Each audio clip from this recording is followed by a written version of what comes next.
So thanks, Matt. And I think just kind of touch on what you mentioned, right? It's always a good opportunity to talk about security. The bad guys never miss an opportunity to take advantage of a crisis. So unfortunately, we're starting to see the same, refugees and help Ukraine and stuff like that coming out in fake phishing emails. So just new things to be aware of.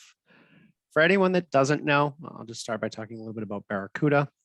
So anyone who's not familiar with the brand, Barracuda is a privately owned company, and we specialize in providing enterprise class security and data protection solutions to small and mid-sized businesses all across North America and the world at this point. So we actually got our start years and years ago protecting email, and I'd say that's arguably still what we do best. So our main goal is to be a leader in the security platform. And right, as these threats evolve, we're constantly adding new security products and updating our techniques to help our partners become more security centric. And our vision is to, help live in this day to day and make sure that the world in terms of data is a safer place. So we wanted to talk a little bit about email. So obviously email is getting more dangerous, like we mentioned, and these reports are actually a little bit old, so I can only imagine that the numbers have grown since then, but this is what we were reported on a couple of years ago. About 43% of organizations have reported that someone fell victim to a spear phishing threat. 1 in 7 of these companies actually had the bad guys go so far as to gain access to the user's credentials, and they were able to log into the customer's environment. And $170 billion was reported as the payment for ransomware as a result of these attacks. And again, right, that's only what's been reported. There's a lot of companies that are able to kind of recover from these or may not necessarily disclose that they've been attacked. And I think it's a good point. It's if anyone's running into cyber insurance requests right now, it's the amount paid out in ransomware even 5 years ago was under $1 billion. Now we're in the hundreds of billions, and it's that's why you're starting to see your insurance companies come back and go, wow, we're paying out all these claims. We really need to tighten up what we're requesting, our clients to do. So we're getting a lot of feedback from our clients today about making sure that they're meeting the insurance requirements, from that side of the table instead of it being just an IT type function. So go ahead, Kyle. Yeah, no, that's a good point, right? Everyone knows insurance companies don't want to pay money, so they're going to do everything they can to get you guys to help become more secure, so they don't have to pay these billions of dollars to ransomers. So we've seen a huge shift, right? Obviously, no surprise over the last 5-10 years, there's been a huge shift to cloud hosted email solutions from the more traditional, right? Host your own Exchange server, which had its own set of vulnerabilities. Remote work has become more of the norm, and organizations are starting to migrate their data and applications to Office 365 in record numbers. So about 80% of all organizations have some of their data living within Office 365 today. This mass adoption actually has also then made Microsoft an extremely popular target for cybercrime. So knowing that 80% of the companies that they're going to try to hit with these attacks are using Microsoft, it's really common for them to impersonate, being Microsoft, sending emails, asking people to reset credentials or to click links and enter passwords and stuff to reclaim accounts or to allow emails through. So the odds are if someone's trying to phish for credentials, they're probably trying to gain access to an Office 365 environment. So Barracuda offers a tool, we'll talk about it more later, but there's something that we call the email threat scanner, which will actually scan active mailboxes for latent threats. And almost every mailbox, every tenant we've scanned has exposed some sort of malicious email that's lingering in users' inboxes. So 98% of these scans that we run have some sort of threat sitting within a user's account, readily available to be clicked. So there's several concerns that go along with Office 365 that users are facing today. So the first is, right, we saw the bad guys, they want to get paid. Historically, they have been paid. So they're constantly coming up with new techniques to get their emails through and try and evade security. And then additionally, we've seen IT teams are typically running very lean these days. So it oftentimes leaves little time and resources available to monitor and remediate these threats as they come in before they can spread and cause significant damage. So I just wanted to take a minute, dive a little bit deeper into some of the threats. So through our years of providing email security to our partners, We've gone through and we've been able to classify 13 email threat types. So looking at this chart here, starting on the left, these tend to be the less complex types of attacks, more of your basic spam, malware attacks where they're trying to get attachments through. These tend to be today typically easy to detect and easy to prevent from actually getting delivered to a user's inbox. But as we start to shift more to the right, that's where these get a lot more sophisticated. So things like business email compromise, where they're gaining access to users' credentials, conversation hijacking, where they're now using these credentials to monitor email flow and kind of inject themselves into oftentimes payment conversations with vendors. These start to get a lot harder to detect. And really they're designed to be that confusing, right? To kind of get through these traditional gateway types of solutions. So obviously all of this risk puts your data and your business continuity at risk. So a successful attack will put all of this stuff at risk. So we conducted a survey and we found that nearly 70% of all the respondents indicated that they were relying completely on capabilities built into Office 365. So that's backup, data recovery, business continuity, all the tools that are built into Microsoft. So I have these conversations every day. And what I learned from talking to partners is, oftentimes what a lot of people don't know is that Microsoft's backup and recovery capabilities really aren't sufficient. They're not meeting the need. So Microsoft themselves, as we'll see in a second, they actually recommend that customers start using third parties specifically to back up data within Office 365. So what they'll do is, they guarantee the availability of the service, but not the retention of your data. They're going to handle the infrastructure. If they lose a server, you'll never notice. It's always accessible. It's always online. But the question is, what happens if some of that data becomes corrupted? What happens if a user accidentally deletes data?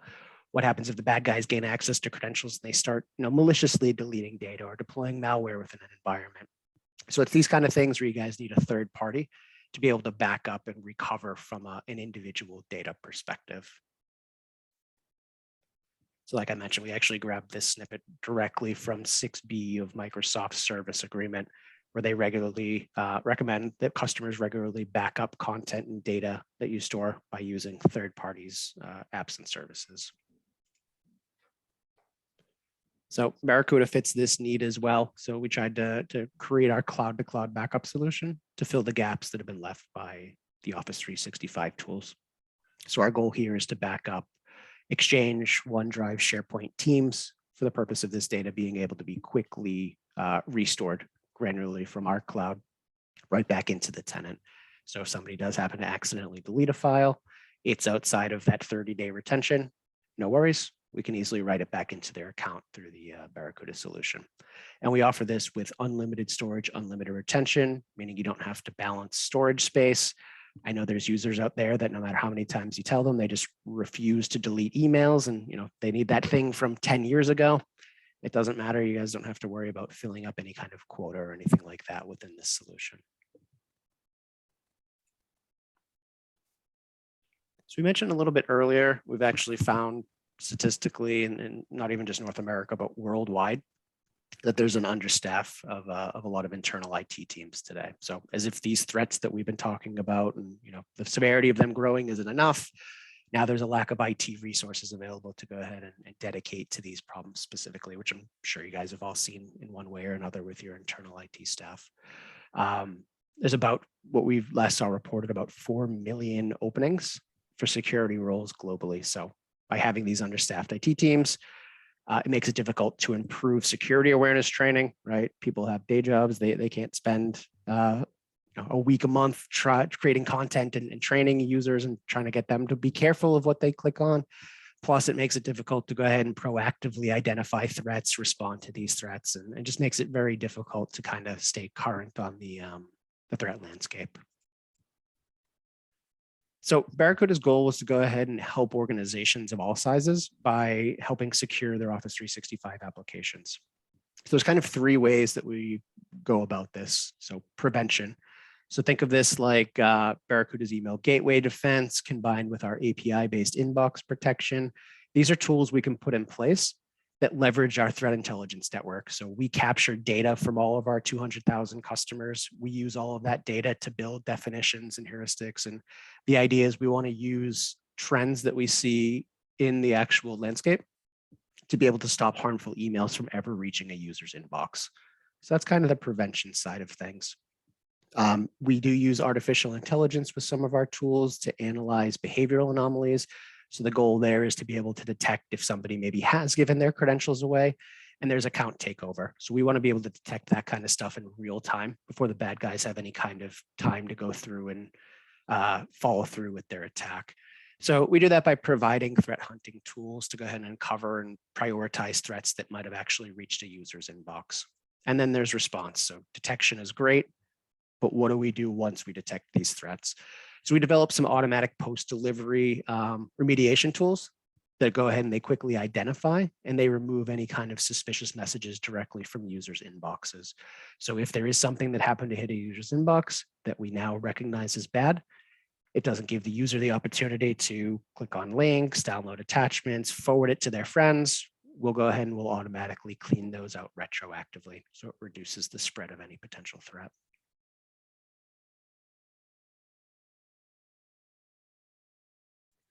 So we found over the years, right, as these threats evolve, that it's important to make sure security evolves with it.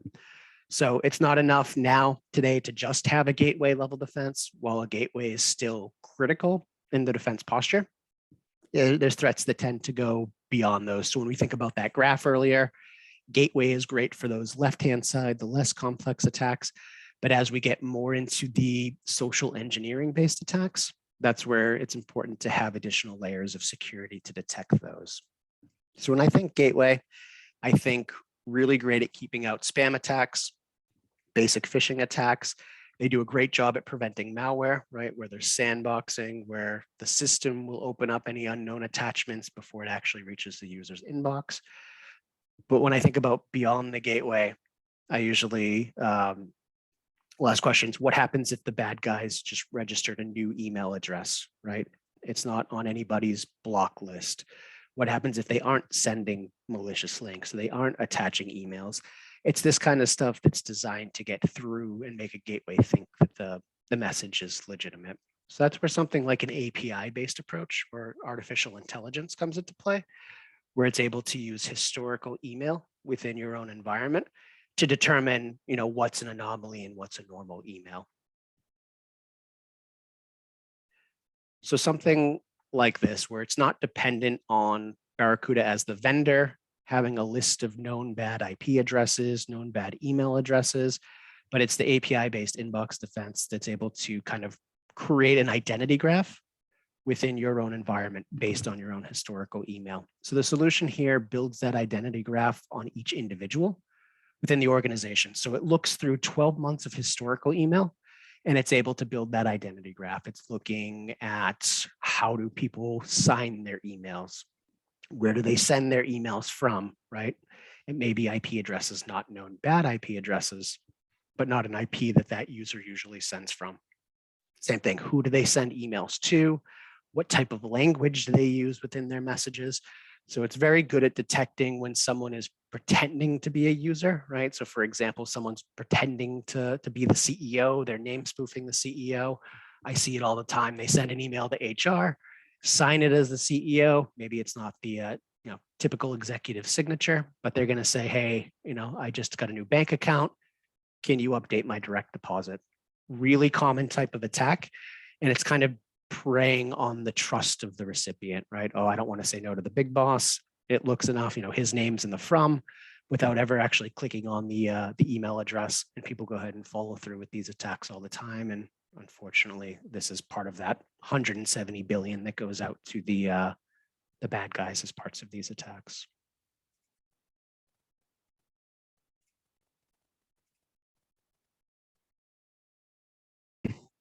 And then some of the automation. So we've been doing this long enough to know that there's always some new threat that's going to be launched, right? Something around the corner. So it's critical that there's also a plan in place to quickly identify and react to these threats. So remediation is really important. We want to be able to go ahead and remediate them before they can spread throughout the user base. So it's important to have an automated response. The solutions like that kind of eases the burden on the strained IT team that we were talking about. So there's threat hunting tools that are available to go ahead and detect these new threats proactively as we start seeing things that come in across our intelligence base. We're able to classify threats that may have previously gotten through as known bad, right? So meaning if we let an email through, then we later recognize that it's malicious, it allows us to retroactively go through all the users' inboxes and delete every copy of it. It also offers streamlined remediation of these unwanted emails. And automation is really important when we're talking about threat response, because we don't have to be dependent on waiting for a human to click a button or a human to report something. So automation allows us to make sure that we're able to swiftly react to these threats as they start to come in real time. So to kind of provide all of what we've talked about today, Barracuda offers what we call total email protection. So this is that multi-layered approach I was talking about, where there's multiple different levels for these emails to go through, where we're using things like that initial gateway defense as the first layer, sending the emails through an API, AI-powered fraud protection engine, and then providing automated incident response. So this results in a more comprehensive protection against all of these different threats that we were talking about, all of those 13 email types, from spam and malware to things like account takeover and impersonation. So for us, these kind of break out into a few key categories. The gateway defense offers that backup layer, so we can go ahead and make sure that data is recoverable no matter what happens to it within the Office 365 environment. Archiving is really important for anyone that's ever susceptible to litigation and e-discovery requests, whether it's lawsuits or audits. The lawyer is going to need copies of specific messages, so it's important that you have those available and ready to go to stay compliant. And then things like email continuity. So as much as Microsoft's really good at guaranteeing uptime, there are still temporary outages from time to time. So it's important to make sure that even if they are temporarily offline, that your business is able to continue sending and receiving emails. So there's some continuity tools built into here.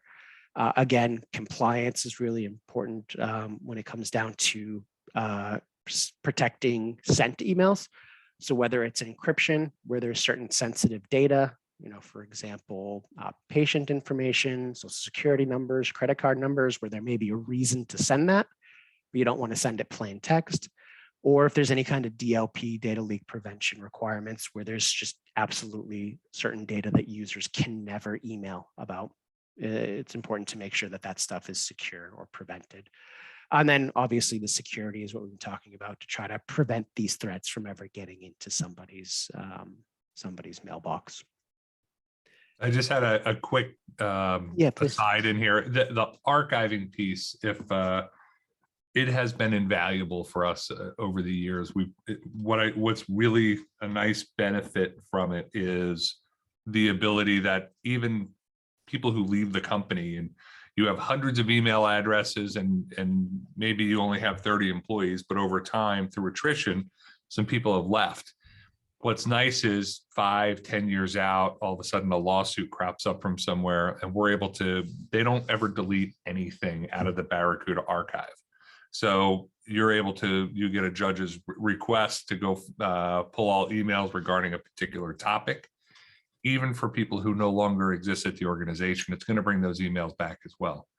And I know with our, especially in the construction industry, we spend a lot of time with different law firms having the need for this, and it's come in handy over and over again. So like keeping in mind how vast the archiver is really, it's very important. And when you need it, it's if you don't have it in place already, it's too late. That's it. Go ahead.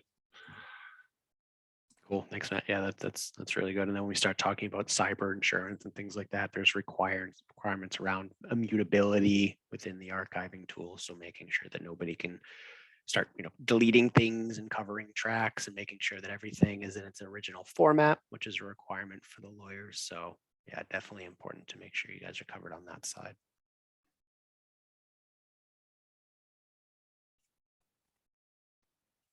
So that total email protection bundle that I was talking about, the goal with that is to provide complete security for an Office 365 environment. So including things like the backup, the archiving, security for all of the data and applications. So we found that our bundle is actually usually a better value than buying solutions a la carte. And it's super easy to deploy and manage these solutions. We actually found that customers using this total email protection have been 70% more likely to detect phishing attacks, business email compromise, and spoofing attacks compared to if they were just using the built-in Microsoft tools alone. And we've got some traction too in the marketplace. So last year, Barracuda was named a leader with Forrester, which makes us a leader in the email protection space. And there's independent analysts and awards and things like that that have named Barracuda best in breed. So not just our word for it, but we get recognition out there in the market as well. So I mentioned earlier, 98% of the mailboxes or tenants that we scan have some kind of malicious threat in there. And they've done that by using our email threat scanner tool. So Matt and team can help you guys run these, but the goal here is it's able to look through historical email that's actually sitting in people's inboxes. And we've had great success in uncovering threats that actually have hit users' inboxes and they're latently sitting there today. So the takeaway is this is stuff that's gotten through the existing security tool that at any time a user could have interacted with. So the tool is super easy to run, only takes a couple of hours to get these results. And it breaks down all of the harmful emails sitting in the user's inboxes. So it highlights all of these threats. And kind of the takeaway is this is stuff, since it's using the same artificial intelligence engine that our API-based inbox defense is using, we would have stopped every single one of these from actually getting through.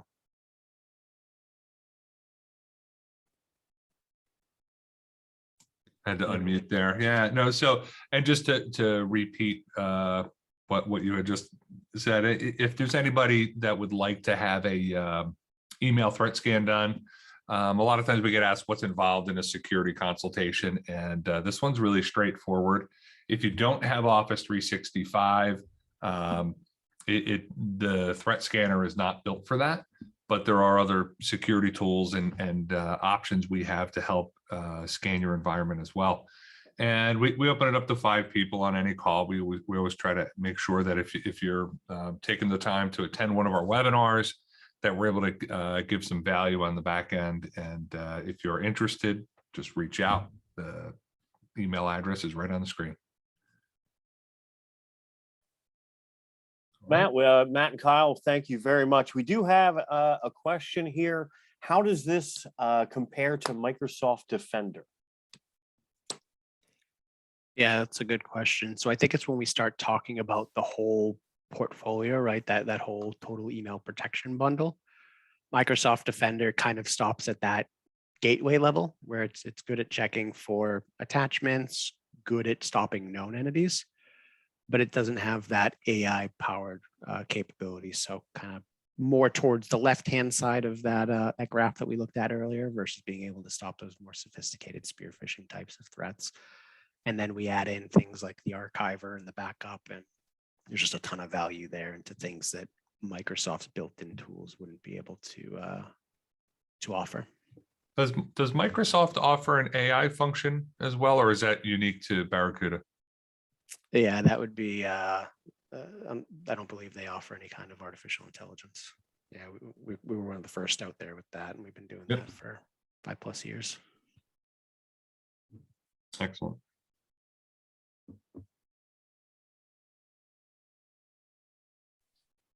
Any other questions out there, Preston, or no? Just giving everybody one more second. Yes, looks like we have one last one. How does this affect my HIPAA requirements? Yep, good question. So any of these tools would allow you to maintain HIPAA compliance, especially things like the email encryption.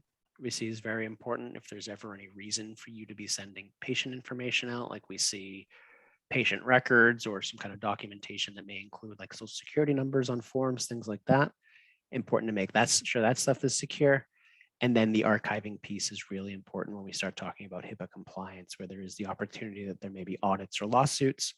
Critical that you guys have a copy of every email that's been sent or received within the environment. And I think HIPAA requires stuff for at least 7 years. Great, thank you. There are no more questions. So if anybody has any last minute questions, get them up there in the Q&A and we'll get them answered for you.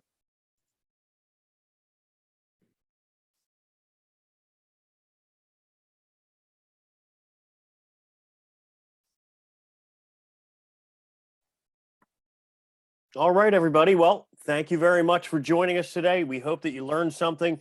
Reach out to us for that offer that Matt talked about. It's limited to the first 5 for this month. So definitely reach out to us.